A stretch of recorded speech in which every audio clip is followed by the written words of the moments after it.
আমরা আয়ুষ্মান ভারতে যুক্ত হলাম। পশ্চিমবঙ্গে আয়ুষ্মান ভারত কার্ডের অনুমোদন দেয়া হলো। এবার আপনারা পেয়ে যেতে পারবেন 5 লক্ষ টাকা করে। কিন্তু সবাই কি এই 5 লক্ষ টাকা পাবে? এর কি শর্ত রয়েছে? স্বাস্থ্যসাথী কার্ডের বদলে যে আয়ুষ্মান ভারত কার্ড পশ্চিমবঙ্গে চালু হচ্ছে, এর টার্মস কন্ডিশন কি রয়েছে, কারা পাবে কারা পাবে না, এবং শুভেন্দু অধিকারী মুখ্যমন্ত্রী তিনি কি জানিয়েছেন আয়ুষ্মান ভারত কার্ড চালু নিয়ে, সমস্ত বিষয় নিয়ে আমরা আজকের এই ভিডিওতে আলোচনা করব। তো অবশ্যই ভিডিওটি বেশি বেশি করে শেয়ার করে দিন, সকলে যাতে খবরটি জানতে পারে। আর এই ধরনের আপডেটগুলো পাওয়ার জন্য চ্যানেলটিকে সাবস্ক্রাইব করে রাখবেন। ফেসবুক থেকে যারা ভিডিওটি দেখছেন পেজটিকে ফলো করে রাখতে ভুলবেন না। চলুন আগে শুভেন্দু অধিকারী তিনি কি জানিয়েছেন সেই বক্তৃতাটা শোনাচ্ছি, তারপর এর শর্ত কি রয়েছে, কারা কার্ড পাবে কারা পাবে না সেটা আলোচনা করব।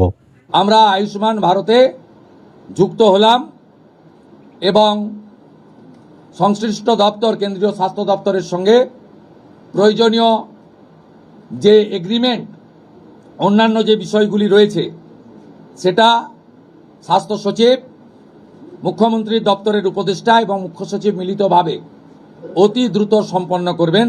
অর্থাৎ আজ থেকে মাননীয় প্রধানমন্ত্রীর ঘোষিত পশ্চিমবাংলার মানুষের প্রতি যে কমিটমেন্ট আজকে ভারতীয় জনতা পার্টির ক্যাবিনেট সেটা সম্পূর্ণ করলো। তো দেখতেই পেলেন শুভেন্দু অধিকারী তিনি কিন্তু জানিয়ে দিলেন পশ্চিমবঙ্গে আজ থেকে লাগু হয়ে গেল আয়ুষ্মান ভারত কার্ড, যেটা এতদিন চালু ছিল না। মুখ্যমন্ত্রী মমতা বন্দ্যোপাধ্যায় যিনি আগে যখন সরকার চালিয়েছে তিনি কিন্তু আয়ুষ্মান ভারত কার্ড পশ্চিমবঙ্গে চালু হতে দেননি। তিনি স্বাস্থ্যসাথী কার্ড কিন্তু চালু করেছিলেন, সেখানে 5 লক্ষ টাকা আপনারা চিকিৎসা খরচ পেতেন এবং সেটা পশ্চিমবঙ্গের মধ্যেই সীমাবদ্ধ ছিল। তবে আয়ুষ্মান ভারত কার্ড যদি আপনারা থাকে তাহলে কিন্তু এটা আপনি দেশের মধ্যে মানে আমাদের পশ্চিমবঙ্গ বাদে অন্যান্য রাজ্যেও সেখানে কিন্তু অনেক বড় নামি দামি নার্সিংহোম হাসপাতালে কিন্তু আপনারা চিকিৎসা সুযোগ সুবিধা পেতে পারবেন। এবার এই কার্ডের শর্ত কি রয়েছে সেটা হচ্ছে সব থেকে গুরুত্বপূর্ণ, সেটা আমি দেখাচ্ছি, আলোচনা করছি। দেখুন আয়ুষ্মান কার্ডের জন্য যোগ্যতার মানদণ্ড।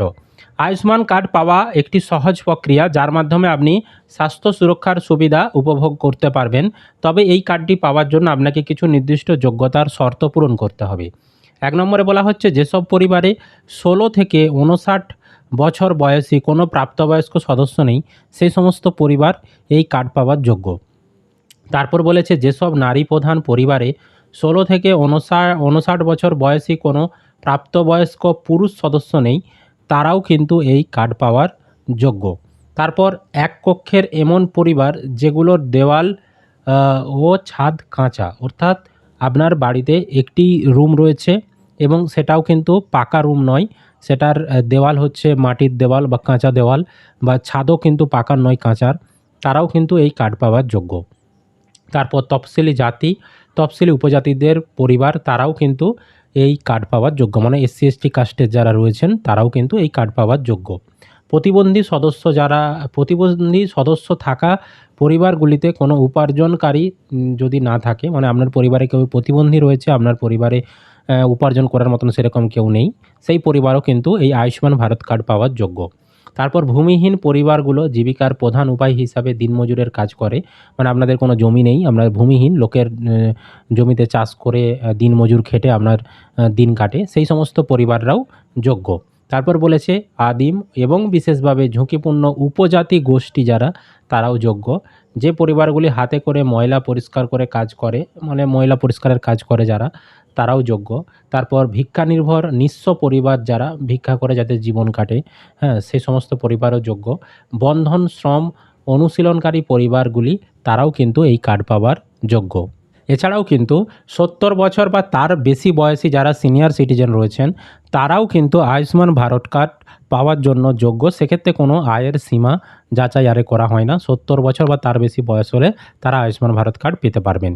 এই শর্তটাও পূরণ করলে এক্ষেত্রেও আপনি আয়ুষ্মান ভারত নিতে পারবেন। আমি এতগুলো শর্ত বললাম, এর মধ্যে আপনার পরিবারের সঙ্গে যে শর্তটা পূরণ হবে আপনি কিন্তু আয়ুষ্মান ভারত কার্ড নিতে পারবেন।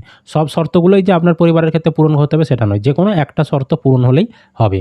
কারা এই আয়ুষ্মান কার্ড পাওয়ার অযোগ্য না, এখানে বলা হচ্ছে সরকারি চাকরি যারা করে, চাকুরিজীবী কিছু ক্ষেত্রে, তাদের ক্ষেত্রেও কিন্তু আয়ুষ্মান ভারত কার্ড দেওয়া হয় না তাদেরকে। ইনকাম ট্যাক্স পেয়ার যারা ভারত সরকারকে ট্যাক্স দেয়, ইনকাম ট্যাক্স দেয়, তারাও কিন্তু এই কার্ড পাওয়ার অযোগ্য। যাদের বড় জমি বা 4 চাকার গাড়ি রয়েছে, গাড়ির মালিক যারা, মানে কারো আপনার নামে যদি 4 চাকার গাড়ি থাকে বা আপনার অনেক চাষের জমি রয়েছে, তাহলেও আপনি অযোগ্য। আর উচ্চ আয়ের পরিবার, মানে আপনার যদি ইনকাম বেশি হয়ে থাকে, সেক্ষেত্রেও কিন্তু আপনি এই আয়ুষ্মান ভারত কার্ড পাওয়ার জন্য যোগ্য নন। বুঝতে পেরেছি? তো এই আয়ুষ্মান ভারত কার্ডের অনলাইন আবেদন যদি আপনারা জানতে চান কিভাবে করতে হবে, অবশ্যই কমেন্ট করে জানাবেন, আমরা সেই নিয়ে ভিডিও বানিয়ে দেবো। অবশ্যই ভিডিওটি বেশি বেশি করে শেয়ার করে দিন, সকলে যাতে খবরটি জানতে পারে। আর এই ধরনের আপডেটগুলো পাওয়ার জন্য চ্যানেলটিকে সাবস্ক্রাইব করে রাখবেন। ফেসবুক থেকে যারা ভিডিওটি দেখছেন, পেজটিকে ফলো করে রাখতে ভুলবেন না।